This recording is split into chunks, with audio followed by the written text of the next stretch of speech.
Welcome back to Sports Talk ATL. I am Chase Earl, joined by Alex Lord. Training camp is underway across the NFL, and Calvin Ridley for the Jaguars looks like one of the better wide. I mean, he just looks fast, man. He looks fast. I mean, he looks like a beast. And I know it's just training camp, but you watch that video of Zay Flowers coming out of their breaks, and Calvin Ridley's always been known for his fantastic route running and stuff like that. But he looks like a guy who's going to be wide receiver one in Jacksonville, which is fantastic news for the Falcons, because if they do reach a long-term agreement for him to stay in Jacksonville, they get a second-round pick. But you mentioned something last week when all this stuff was coming out. It's like, should the Falcons have even traded this guy? Because you look at what the Falcons need, holes on offense. And yes, extending a wide receiver cost a lot of money, but the Falcons have money, especially coming off the books. They're going to have plenty of money to spend.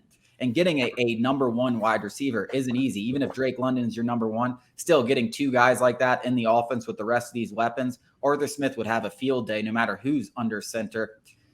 What do you like? Was there any way that the Falcons were ever going to keep Ridley? And what do you think about this whole situation? Listen, we're all Calvin Ridley fans here. I think once, what really happened came to light, a bunch of Falcons fans, apologized, said, sorry, I didn't know everything, what was going on personally. No, everybody in, Atlanta, Flowery Branch wants Calvin Ridley to succeed, other than the fact that if they do reach a contract extension, the Falcons get a second round pick. Outside of that, just being a good human being, we want him to succeed. With that being said, yeah, it would be a lot better if he was succeeding in Atlanta right now. I mean, this offense would be the best skill group in the NFL, bar none. Running backs, tight ends, wide receivers. Listen, people could say, oh, we don't really need, wide receivers. We run the ball. We use a lot of tight ends. Drake London's a wide receiver one. Why don't you want more of it? Why wouldn't you want more of it if you could have it? With that being said, I don't know how realistic that possibility was. It seemed like it was going to even break apart even before the gambling suspension was handed down. There were reports that, the Falcons and Eagles were close to a trade before, eventually he was suspended for the entire 2022 season. So it looked like a divorce was inevitable for whatever reason. Ridley just needed a new place. Like I said, a breath of fresh air will do a player wonders. And it looked like the Falcons were kind of done with him. Maybe, they didn't see him as a fit schematically. Drake London is a possession receiver, is not afraid to block. Calvin Ridley, though I'm sure he would block, is definitely not the size and blocker that Drake London is, or any of Arthur Smith's past receivers. And he's not really a possession guy as much as, Drake London probably is. But it's still painful to see. He's going to put up 1,500 yards with Trevor Lawrence. I mean, he's undoubtedly wide receiver one in Jacksonville, and he's going to, reestablish himself as a top 10 receiver this year. Like, I fully believe that. The guy looks unbelievable. The clip that Chase is talking about is a Jacksonville training camp clip where a receiver, they're just doing, it's against air, so there's no defenders, and a receiver goes before him, and they just does a dig route where he runs 10 yards and then cuts inward towards the quarterback. And then Calvin Ridley goes after him, and it looks like Calvin Ridley is like in fast mode. Like he's in, he's being fast forward. He looks unbelievable. It's a shame he's not in Atlanta, but again, I think a divorce was inevitable. And one more thing I just want to say, it did just come to light over the weekend that the Falcons gave Calvin Ridley the opportunity to choose from about 6 or 7 teams, the Athletic reported, to be traded to, which is just awesome. I mean, a lot of teams, a lot of owners, a lot of GMs don't necessarily prioritize the player over the team. And rightfully so. You want to be better, and, it's secondary what the player needs or wants.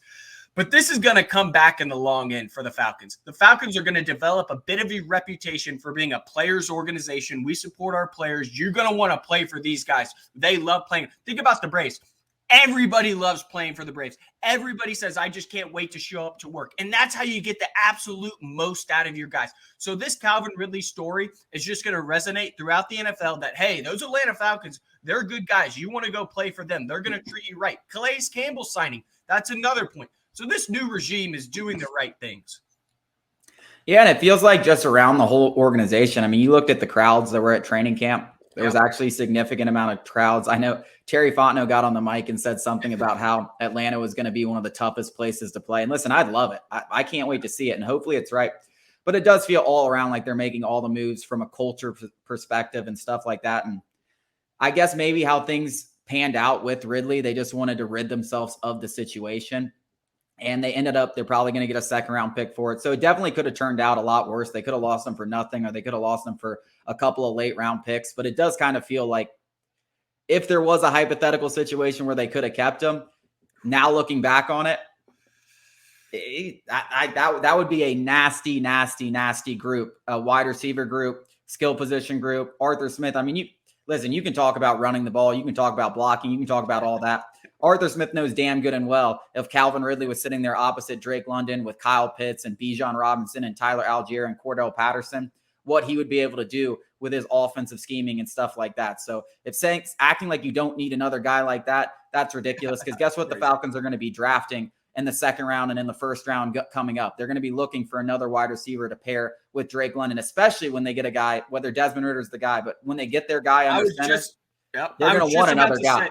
I was just about to say that, going to the side a little bit. Let's say Desmond Ridder isn't the guy, and you have that skill group with that offensive line.